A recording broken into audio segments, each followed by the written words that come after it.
네, 오늘 뉴스 리뷰와의 시간, YTN이 전한 기상, 기후재난 관련 보도를 살펴보겠습니다.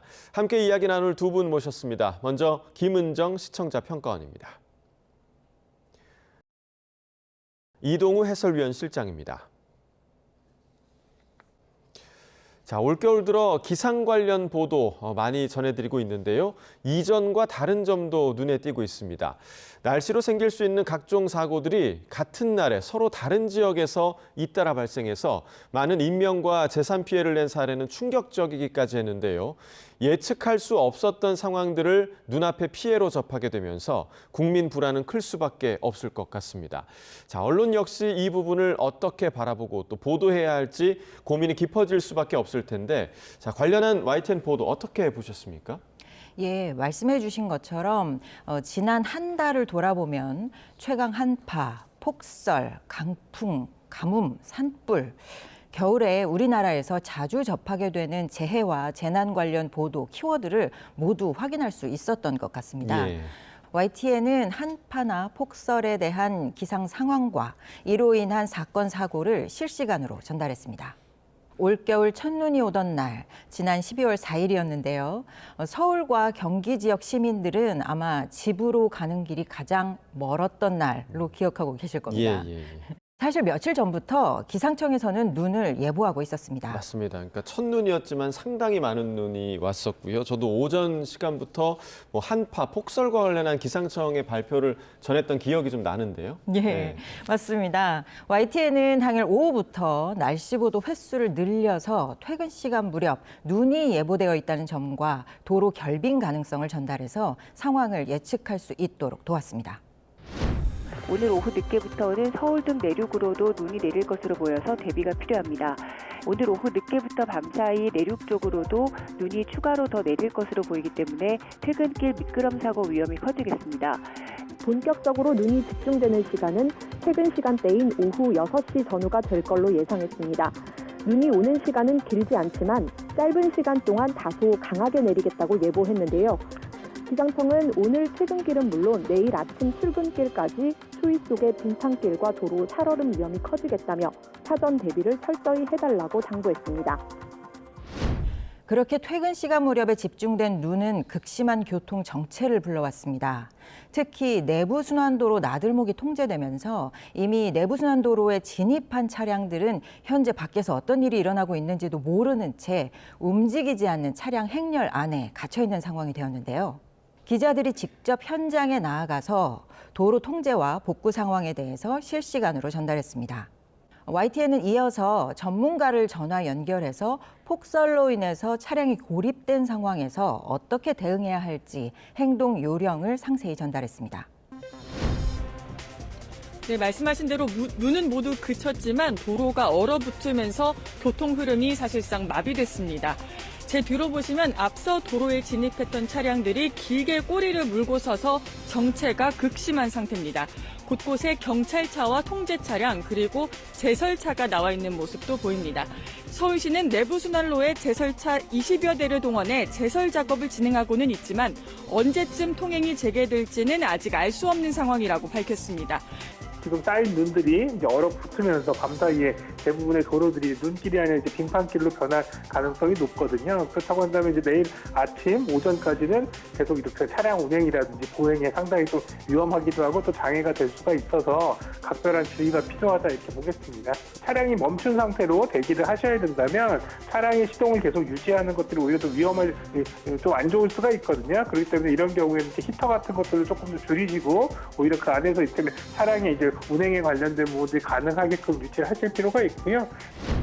갑작스러운 기상 재난 상황을 맞닥뜨리게 되면 가장 먼저 신뢰할 수 있는 정보, 언론 보도를 찾게 되는데요. 보도 전문 채널의 역할에 맞는 신속하고 적절한 편성이었다고 할 수 있겠습니다. 이후 기상청의 폭설 또 한파가 예보가 될 때마다 YTN은 기상청의 발표를 전하고 상황별 대비 요령을 전달했습니다. 시청자들이 미리 기상 상황을 예측하고 안전사고에 대비할 수 있도록 도왔습니다. 다만 자연재난 보도에서 반복적으로 지목되는 문제가 하나 있는데요. 보도의 초점이 서울과 수도권 지역에 집중되어 있다는 점입니다. 최근에 눈을 동반한 한파와 돌풍으로 인해서 전국 곳곳에서 피해가 발생했었죠. 그렇습니다. 최근에 강풍과 폭설 또 산불 피해까지 하루 동안 곳곳에서 발생을 하기도 했는데 이 당시 지역의 피해 상황을 YTN이 실시간으로 전했습니다. 그렇습니다. 경북 의성에서는 강풍으로 인해서 산불이 발생하고 또 번졌고요.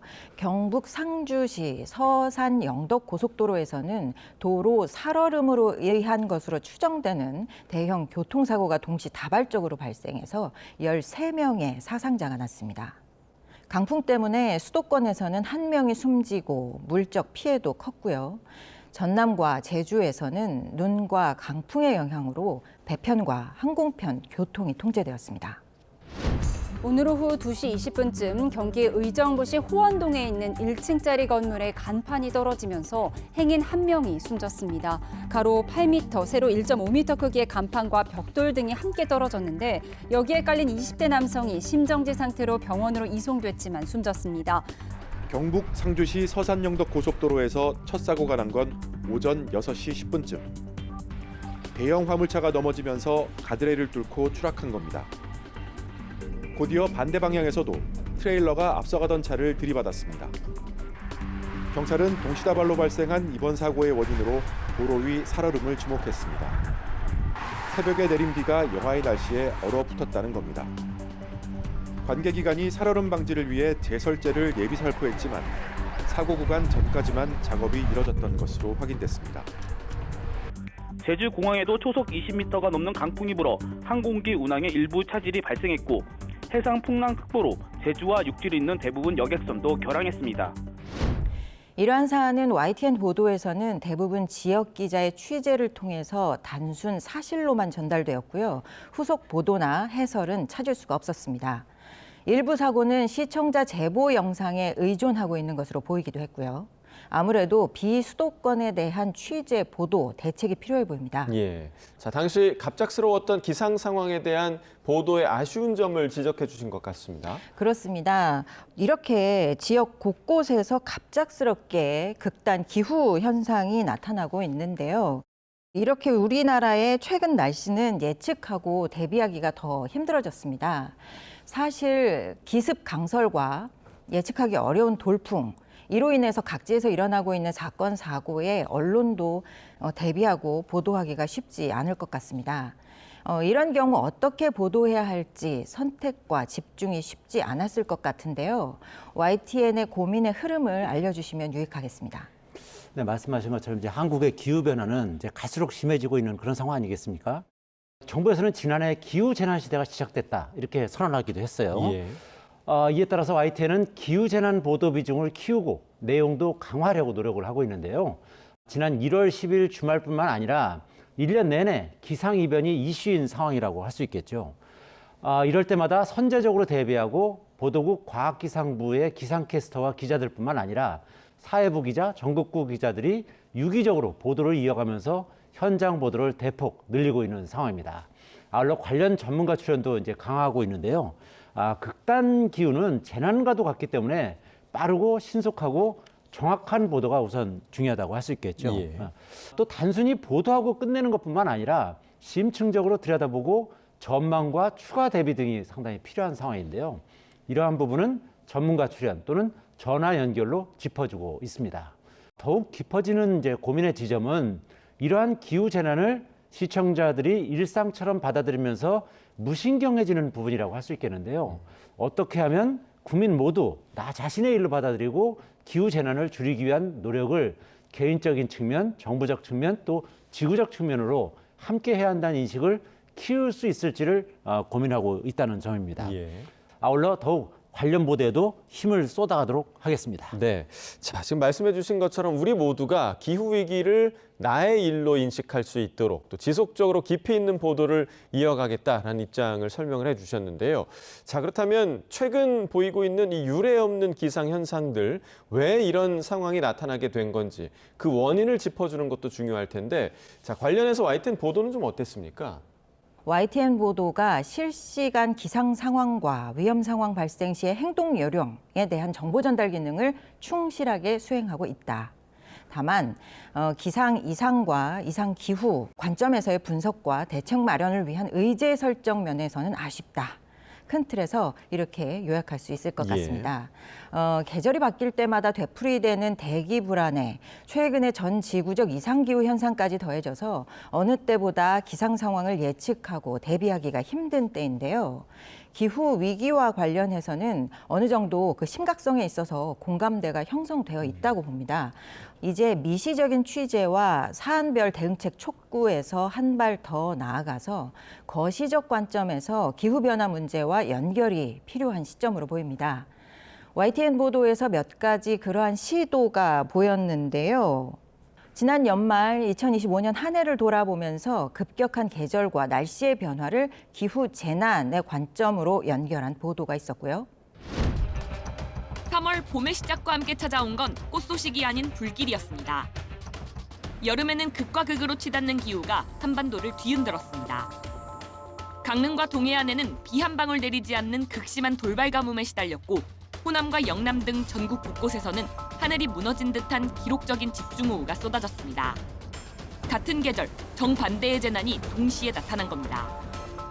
지난해에 이어 올해도 겨울 초입부터 기습폭설과 한파가 되풀이됐습니다. 강하고 독해진 복합 기후재난, 다양한 위험기상으로 기후위기의 단면을 볼 수 있는 해였습니다. 정부는 5년 만에 낸 올해 기후위기 평가 보고서에서 한반도가 이미 기후재난 시대에 들어섰다고 명시했습니다. 기온과 수온 등 기후변화 속도는 세계 평균보다 빠르고 극한 강수와 폭염, 초강력 태풍과 산불 위험은 앞으로 더 잦아질 가능성이 크다고 경고했습니다. 또 다른 보도는 경북 안동에서 얼음낚시 축제가 개막을 며칠 앞두고 취소됐고요. 또 우리나라 겨울 축제의 대명사였던 강원도 인제 빙어 축제가 3년 연속 취소됐다는 소식을 전합니다. 이례적으로 따뜻한 겨울 날씨에 예년만큼 두껍게 얼음이 얼지 않았기 때문이라고 합니다.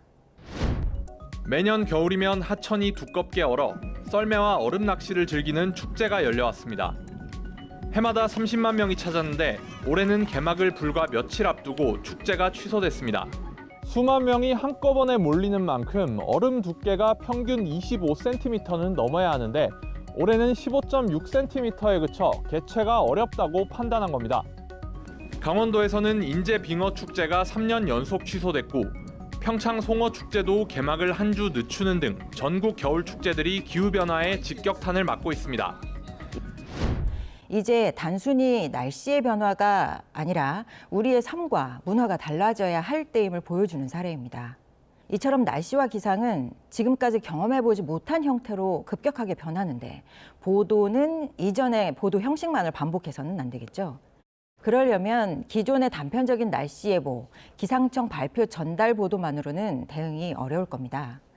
데이터 분석팀, 또 정책 탐사 프로그램과 특별 기획이나 탐사 보도 시리즈를 기획해서 기후 관련 의제를 선도해가면 좋겠다고 생각해 보았는데요. 앞으로 우리가 직면한 기후 위기 문제에 대해서 YTN은 어떤 방향성을 가지고 해설하고 또 보도하실 예정이신지 궁금합니다. 네, 지금 말씀하시는 것처럼 이제 갈수록 악화하는 기후 재난은 모든 국민이 이제 현재 피부로 체감하고 있는 건 아니겠습니까? 예. 그러나 한편으로는 많은 사람이 당장 시급한 일이라는 절실함이 좀 부족한 게 사실이고요. 정부 또한 정책을 펼치면서도 당장 성과가 나오는 일은 아니다 보니까 보여주기식 정책이 되기도 하는 측면이 있습니다. 이런 부분에 대한 심각한 우려가 필요하고요. 여기에 언론 본연의 역할이 대단히 중요하다 이렇게 생각을 하고 있습니다. 예. 우리를 둘러싼 모든 환경과 인간은 별개가 아니고 작은 실천이라도 기울인다면 반드시 바뀔 수 있다는 인식이 정부뿐만 아니라 국민 한 사람 한 사람에게 깊이 새겨져야 미래를 지킬 수 있다고 판단하고 있습니다. 이 같은 점을 언론에서 계속해서 깊이 있게 연속적으로 다뤄가야 한다고 생각을 하는데요. 또한 기상재난 보도의 비중을 적극적으로 늘리고 또 인력과 장비도 확충해 나갈 계획을 마련하고 있는 상황입니다. 이와 함께 현재 과학기상부를 확대 개편해서 기후환경 미디어센터 등으로 컨트롤 타워를 강화하는 방안도 중장기적으로 적극 검토하고 있다는 점을 말씀드리겠습니다. 네. 자, 갈수록 심화하는 기후 변화에 맞춰서 우리의 생활 변화 또 우리의 주의와 노력이 절실해지고 있는 상황입니다.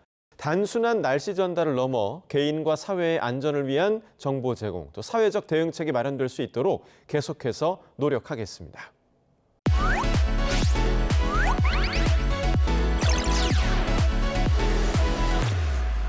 시청자의 알 권리와 보도 가치의 향상을 위해 노력한 방송을 꼽아보는 디딤돌 뉴스 시간입니다.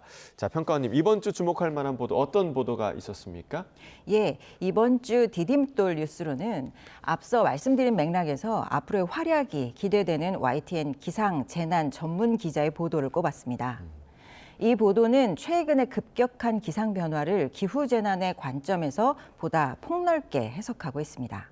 최근 전 세계가 약속했던 기후 마지노선 1.5도가 무너졌는데요. 다양한 전문가들의 견해를 인용해서 이대로 간다면 앞으로 지구가 맞닥뜨릴 환경의 위험성을 경고하고 또 지금 우리도 광범위한 기후 재난에 대비해야 한다는 메시지를 전하고 있습니다. 올겨울 기상 관련 보도를 살펴보다가 접하게 된 정혜윤 기자의 몇 가지 인상적인 보도들이 또 있었습니다. 그래서 해당 보도의 취재기를 들어보고 싶은데요. 기획 취재 후기와 기상 재난 전문 기자로서의 앞으로의 계획도 듣고 싶어서 이번 주 디딤돌 뉴스로 선정하게 됐습니다. 예. 자, 기후 재난이 우리의 일상으로 다가온 지금 YTN의 기상 재난 전문 기자로서 취재 과정에서 느낀 점들 정혜윤 기자를 직접 만나서 들어봤습니다. 지금 바로 만나보시죠. 마지노선 2도 온난화라는 건 사실은 제가 이해를 잘 못했었어요. 근데 이 전문가분들하고 이야기를 하면서 이게 굉장히 좀 심각한 내용이구나 라는 걸 좀 알려드리고 싶었고, 지난해에 그 전 지구 평균 기온이 1년 통틀어서 1.5도 넘어섰거든요, 처음으로. 2도 온난화라는 거는 사실 일시적인 현상이 아니라 계속 그 2도 넘어선 상태가 계속 유지된다라는 걸 의미를 해요. 사실 이런 상황은 저는 제가 취재를 하는 동안에 아주 먼 미래일 거다라고 생각을 했었어요. 단 1년만 넘었을 뿐인데 작년이랑 올해 지금 곳곳에서 처음 겪는 그런 기후 재난들이 많이 발생을 하고 있잖아요. 굉장히 좀 심각한 거였고, 그리고 여러 전문가분들과 이야기를 하다 보니 기후행동의 적극적인 그 절실함과 바로 지금 행동을 시작하셔야 돼요. 이거를 강조해 주세요라고 말씀을 하시더라고요. 그래서 시청자분들한테도 이걸 좀 알려드리고 싶었어요. 그때 이 리포트를 할 때. 그래서 평소보다도 이 전문가분들이 하시는 그 말씀을 더 많이 담았던 것 같아요. 네. 복합재난이 이제는 이슈가 되고 있잖아요. 더위, 호우, 산사태, 막 지진까지, 그리고 산불도 지금 그렇고요. 그래서 하나의 문제만이 아니라 복합적인 재난으로 오고 있어서 사실은 저도 당황스럽고 앞으로 굉장히 좀 무섭다라는 생각이 많이 들어요. 그래서 제가 지금 20년 넘게 하고 있지만 매년 지금 신입인 그런 느낌이에요.